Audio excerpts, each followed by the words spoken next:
So I want to do a by the numbers interview. Starting off, we're going to see how many number related questions we're going to get in here. Starting off with 40. It's been 40 years since the movie came out. I want to know after the movie came out, as a result of it, when was the first time each of you felt famous? I felt famous probably way after Robert, but people continuously mispronounce my name. But when like somebody really pronounced my name correctly at one of the wonderful autograph shows that I go to, and there were a bunch of people there in the audience, I kind of felt that was the first time I felt famous.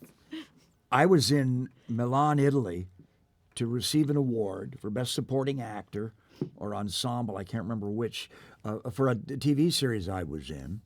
And I, we pulled up, and I was in a rented tuxedo, and I got out, and the audience, the people in the piazza, the plaza in front of La Scala started chanting Freddy, Freddy, and they literally picked me up and passed me, and that's when I knew Freddie was international and that Freddie had taken off, and I was just beginning to enjoy fame from the TV series, which was science fiction. But it's that moment in time when audiences put your name to your face. Mm-hmm. That's true fame.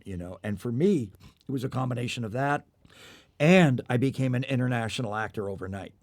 And that's just a great gift. They never teach you that in school or what that's going to be like, but it's just this great adventure that becomes like a parallel to your career in Hollywood. The next number is 13. That's the number of times Freddy says bitch throughout the entire franchise. I heard Jaleel White recently, who played Urkel, saying that doing that voice has damaged his vocal cords. It's shredded because of that. For you, doing the Freddy voice over those movies hasn't messed with your real voice. Well, here's the thing. When I do the movies, I might only have one line a day, you know.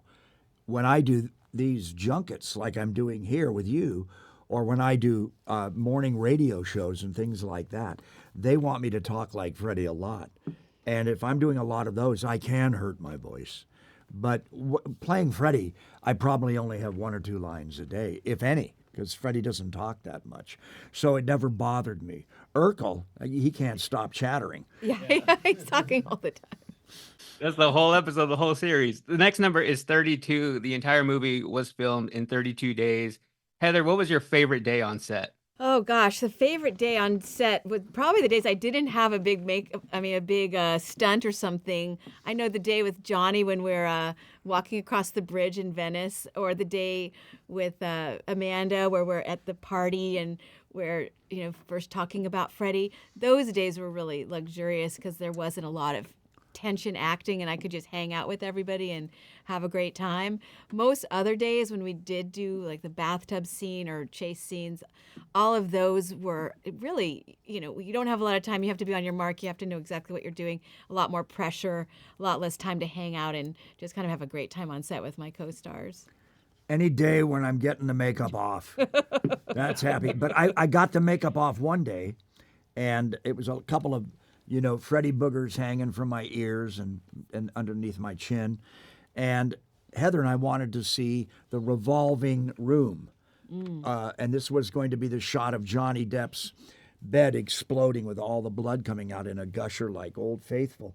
And they, had this great revolving room, and it was the same room they used for Amanda on the ceiling, for Tina on the ceiling, but they had redressed it to become Johnny Depp's bedroom. And they had been working all night, and they had it all ready to go. And Heather and I walked out to watch it, and I was still wiping some of my makeup off, and Heather was in her little pajamas. And I remember standing out there, and they spun it the wrong way. And Wes and Jacques Heitken, our cinematographer, were inside in these Volkswagen bucket seats with the camera mount, so they would be upside down while the thing erupted and came down, so that it would look, using gravity to make it look like it exploded. That's how they did it. They got the idea from The Shining. Anyway, they spun it the wrong way, and all the blood came out of the windows of Johnny Depp's bedroom and out the door of Johnny Depp's bedroom and covered Wes and Jacques Heitken. And I remember standing with you, and we saw this puddle coming at us. And I looked down, and if you know anything about movie sound stages in Hollywood, they're all cables, electrical cables everywhere, plugged in. And I said, "This doesn't look gotta good." And run. the two of us ran all the way back to the makeup So we didn't room. get electrocuted. Yeah, Yay. but we didn't get electrocuted. But that's like I really remember that I do day. too. I remember that day. Yeah, because I really thought something terrible was going to happen. The next number is 7. That's the total number of minutes that Freddy was on screen in the first movie. 7 minutes in heaven. 7 minutes. Based on your relationship with Wes Craven, do you think that was more by design because he wanted to keep Freddy mysterious, or was it more based on the budget of the movie? No, I'll tell you what I think the truth was, and it's because I got access to this right at the last minute with the final makeup tests and wardrobe tests. Both Robert Shea and Wes were petrified about lighting the makeup. The makeup looked great, but they were worried about the lighting. And what we discovered almost immediately, because I think I had a scene with Heather pretty quickly, is that I could not step into the kids' lighting. They were lit traditionally and attractively. If I went in there, my makeup looked too white or too pink. And so we had to light me, and it was incumbent upon Heather and Johnny Depp and Amanda Wyss and everyone to step into my lighting, and which was more dramatic and darker. And that's how they solved that. But they were so nervous about the makeup and what it would look like, and they hadn't started seeing dailies yet or rushes yet, that I think they just had minimized my screen time because of that. And there probably came a point where they probably wished they'd have shot more. But there's nothing in Nightmare 1 that I shot that's not in the movie, except maybe a little bit on the ceiling dragging Amanda. And also with Ronnie at the end in that burn scene. Yeah. I know that scene Yeah. is pretty short, much shorter than I think what was shot. Yeah, I think I went in there and substituted at the beginning. And then Tony went in, my stunt double went in and did the flame stuff. But I know because I remember being in that room, so I must have been doing something with Ronnie. I think I might have kissed her or pinned her down or whispered something in her ear and leaned up, and then I combust. And I think they substituted the stuntman in then. That was a famous fire stunt at the time. But yeah, that except for that though, I got all the screen time that was there. But no small parts, only small actors.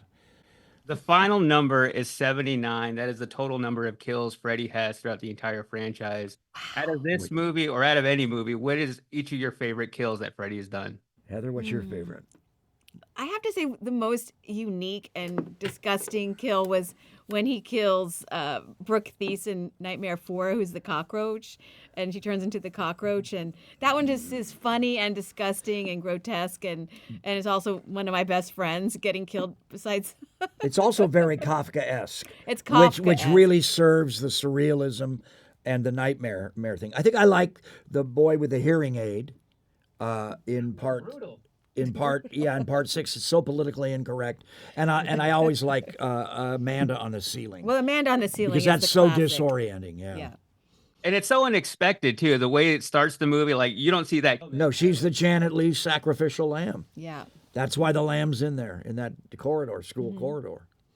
And 2003 is the next number. That was the last Freddy movie that came out with you, Robert.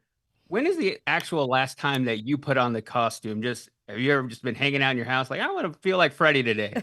Well, I did one appearance in Europe and one appearance in Chicago for the fans, and I wanted to make sure it was me, so I didn't wear the costume, just the makeup. And then so that was like you got to have your picture taken with Robert Englund, the actor that played Freddy Kruger, as Freddy Kruger, as opposed to just being a Freddy impersonator.